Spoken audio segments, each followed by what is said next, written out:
नमस्कार मित्रों, एक वृद्ध पिता की सीख। बुजुर्ग लोगों का अनुभव हमें बड़ी बड़ी परेशानियों से बचा सकता है, इसीलिए समय समय पर घर के बड़ों की सलाह लेते रहना चाहिए। एक युवा राजकुमार की कहानी है। राजकुमार के माता पिता नहीं थे, वह राजा बन गया। वह बूढ़े लोगों को पसंद नहीं करता था। एक दिन नए राजा ने अपने मंत्री को आदेश दिया कि राज्य के बूढ़े लोग बीमार रहते हैं, काम नहीं करते, इनकी वजह से हमारा धन बर्बाद हो रहा है, इसलिए हमें इन्हें मृत्यु दंड दे देना चाहिए या राज्य से निकाल देना चाहिए। मंत्री ने राज्य में घोषणा करवा दी कि सभी बूढ़े लोग राज्य छोड़ दें, जो यहाँ से नहीं जाएंगे उन्हें मृत्यु दंड दिया जाएगा। ये घोषणा सुनते ही सभी बूढ़े लोग राज्य छोड़कर जाने लगे। राज्य का एक लड़का बहुत गरीब था, उसके पिता बहुत वृद्ध हो गए थे। उनके पास दूसरे राज्य जाकर रहने के लिए धन नहीं था। उसने अपने पिता को घर में छिपा लिया। उस लड़के के पिता के अलावा राज्य के अन्य सभी बूढ़े जा चुके थे। कुछ दिनों के बाद राज्य में अकाल पड़ा। राजा को समझ नहीं आ रहा था कि अब राज्य की व्यवस्था कैसे संभाली जाए।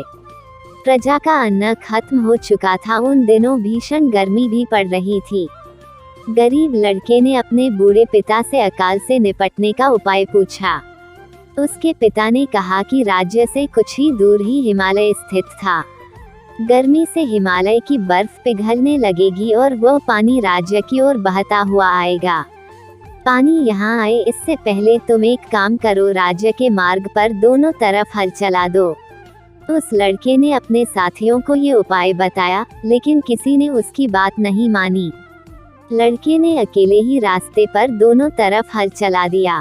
कुछ दिनों बाद हिमालय की बर्फ पिघली और पानी राज्य के रास्ते पर आ गया। इसके बाद धीरे धीरे मार्ग के दोनों ओर अनाज के पौधे उगाए। जब ये बात राजा को मालूम हुई तो उस गरीब लड़के को दरबार में बुलवाया गया।